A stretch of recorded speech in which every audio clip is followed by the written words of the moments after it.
Hello नमस्कार, मी मनोज.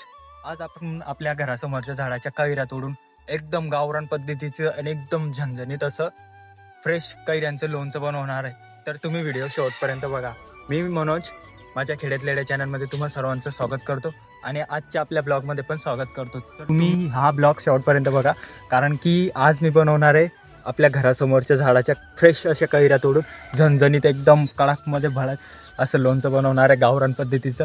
शेवटपर्यंत video नक्की बघा, म्हणजे गावाकडचं लोणचं पण एकदम नक्की ट्राय करा तुम्ही पण आणि घरी पण बनवा. आमच्या गावाकडचं लोणचं कशा पद्धतीने बनवलं जातं तर व्हिडिओ शेवटपर्यंत बघा. चला तर मग व्हिडिओला सुरुवात करू आपण.